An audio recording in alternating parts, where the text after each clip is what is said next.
In brightest day, in blackest night, no evil shall escape my sight. Oh, how's it going, guys? That's right, the upcoming HeroClix set Lantern Legacy just got a ton of spoilers this past week. If you haven't seen them yet, that's exactly what this video is for. Let's go ahead and go over them, but first, let me slip into something a little more comfortable.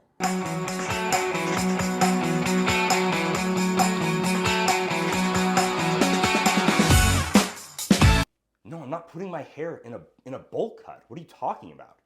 It's an 8-minute video. Why would I do that? No, I'm not gonna dye my hair orange either. It's just that, no, why would... Sorry about that. As you guys can kind of tell, we are not in the regular Dial H studio right now. That is currently undergoing some renovations. So please be patient as some of the videos here in these next couple of weeks might look a little off. But that's just because we're renovating the studio. Lantern Legacy set got slightly spoiled. They posted pre-orders for it on the shop.whizkids website, where they have pre-orders both for a brick and a play-at-home kit. The expected release date is July 2025. Let's go ahead and read the solicit. Green Lantern is one of the most dynamic legacy heroes of all time, having been a military test pilot, an architect, and even a comic artist. Don't forget about the best Green Lantern, Guy Gardner. Just the best. More than anything, all Green Lanterns are known for their indomitable will. Lantern Legacy packs more into every brick than normally possible by having more chase figures, items, and surprises in 12 boosters. So another 12 booster set, just like Collector's Trove, kind of becoming the new normal going forward. Collect your favorite color ring and its corresponding constructs, discover new ways to cover your team's weaknesses and bolster their strengths. Will you build a team with lantern-powered detectives like Joel Mullane and Batman? Will you flex on your opponents with Lobo and Superman? The choice is yours and yours alone. If you're lucky, you may even encounter heroes never seen in HeroClix before, like the planet-sized Green Lantern MoGo.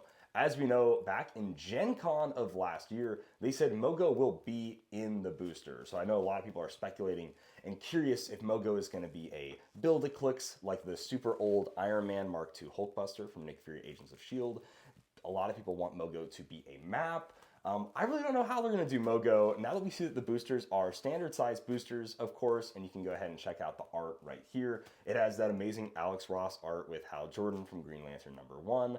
We don't get to see any potential Ultra Chase or anything on the top of the booster. Typically, that's where we find an Ultra Chase or a hint at some of the chase themes, like in Deadpool Weapon X, where we had Deadpool and Death. Instead, we just kind of see some more comic art with somebody holding all of the different colored rings, which is really cool. But again, it's a standard booster set, so it's not like a 2x2 XDPS style set, and it's not a super booster set like Masters of Time was. So we really don't know how big MoGo is going to be. It's kind of curious. We get to see a look at a couple of lanterns. We get to see Kyle Rayner, Hal Jordan. We get a White Lantern Superman, and then a Ganthet, I believe. We also get to see some of my favorite characters here. An Orange Lantern Lex Luthor. We get to see a Jay Garrick Flash. Again, that White Lantern Superman. And of course, Sinestro Batman looks really cool. So I'm excited to get a full-on Orange Lantern Lex Luthor. He's doing a great pose. And of course, Jay Garrick Flash probably means, especially when we see an Alan Scott Green Lantern, I think there's going to be a bit of a JSA sub-theme, dare I say. It can be pretty cool. There's lots of different lanterns, and lanterns in the past getting the Herald keyword might make it a little too easy to build theme and sealed, so maybe to sprinkle in some different keywords, they're adding some JSA. I think that's really cool. Fan favorite Kilowog is back. Kilowog has not been made since War of Light back in 2014. He's looking absolutely beefy. I love seeing it. We get to see a Hal Jordan, a purple Sinestro, the Jill Mullane, again, she made her first HeroClix debut in Batman Team Up. We see a Black Lantern Spectre, which is super cool, as well as an Alan Scott, very Kingdom Come Alan Scott in the Green Knight armor. And of course, what I'm most excited for, Guy freaking Gardner dual wielding the Star Sapphire and Red Lantern rings. I have been waiting for this figure, oh my gosh, for 10 plus years. I've wanted this version of Guy Gardner for so long. I hate my rage, I love the core. He's got these big giant chain constructs, and his sculpt is pretty dang neat. He's doing this kind of ground pound double fist into the ground, which is really sick. So more Guy Gardners, I'm a big fan there. Some things I hope to see as far as Guy Gardner goes. Of course, I want a regular Green Lantern Guy Gardner. It's been forever since we got one of those. The last time he was made, he was red, and that was just in 2021's Wonder Woman. But of course, he was an LE Green Lantern, which was pretty cool. I would just like to see an updated version, of course, just to play my normal 2814 lanterns. Honestly, my biggest Guy Gardner want is when he stole Sinestro's ring with the help of Lobo. Them hinting at Lobo in this set gets me really excited, because in the original 90s Guy Gardner run, when he had his first solo series, he was a Sinestro Corps member, kind of. He was rocking his cowboy boots and a black, kind of leather jacket like this, but without the Green Lantern flare, with a big G on it instead. And he was wielding a Sinestro ring, and he used it in a very unique way. So I would really like to see that Guy Gardner make an appearance. Here's some info on the Play at Home kit that will be coming out as well. This Play at Home kit contains one limited edition Hal Jordan figure, one limited edition Kyle Rayner figure, a Sinestro Legacy card, and one double-sided map. That's pretty dang cool, pretty standard going forward for a lot of these play-at-home kits to be around $25 and have two figures instead of just one. I like that we could both get a Hal and a Kyle, both again staple Green Lanterns in their own right. Legacy card Sinestro, who could it be? Could it be the Colossal Sinestro? Could it be the Purple Sinestro from Wonder Woman 80th Anniversary? It could be all sorts of things. Let me know in the comment section below what Sinestro you think it could be. And also let me know what Legacy cards you want to see in Lantern Legacy. I know, personally, I would love a Zilius Zox Legacy card. That dude ruled. I would love to see more of those. It'd be really sweet. Also, we get a look at the Heroclix Retail Chase Booster and what that is going to include. It's going to contain 3 figures, 2 objects, and a lantern ring in this reusable box. Again, that's specifically 1 chase figure, 2 objects, including a lantern construct, and a lantern ring. So there's a ton of stuff in this chase booster.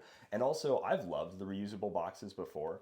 And if this is just going to be a really beautiful Green Lantern logo or whatever the set logo is going to be, I'm really excited to just add that and try to get as many of those lantern boxes as possible and maybe store my different colored cores in each of them. I think it's going to be really cool. And I've always really liked the Chase Booster box. And I'm especially excited that this #1 is easier to get constructs, easier to get rings, and of course, getting that awesome chase. Now, remember at the World's Fan Appreciation, when they talked about Lantern Legacy, they mentioned, of course, this other dual-wielding figure, Kyle Rayner, who is both blue and green. So him and Guy Gardner are the 2 dual-wielding figures we've seen so far. Fingers crossed for more on that front. I think it looks really cool. As well as they mentioned the return of Hero Glow. A lot of people are speculating that the green bases, that those are all going to be the chases. I think that's just kind of false. I think green is going to be the Hero Glow, kind of like how orange was the Hero Glow in Wheels of Vengeance. It's going to be green for Lantern Legacy. At least that's what I'm speculating. And so I think all the Green Lanterns that we're seeing are just going to have that green Hero Glow, which is going to be really cool to add to your shelf. Of course, also during Worlds, we saw that there's going to be an ultraviolet lantern ring, which has never been made in Heroclix before. So be on the lookout for that, as well as other ultraviolet lanterns like Sinestro and, of course, John Stewart.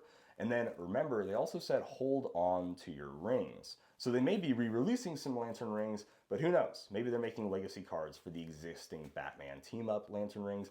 That would be really cool. All right, guys, that is it for this video. I'm insanely excited for Lantern Legacy. I think it's just going to be clean-cut, probably my favorite set of this coming year. And this year is looking absolutely stacked between Spider-Verse, Smash and Destroy, and of course Lantern Legacy.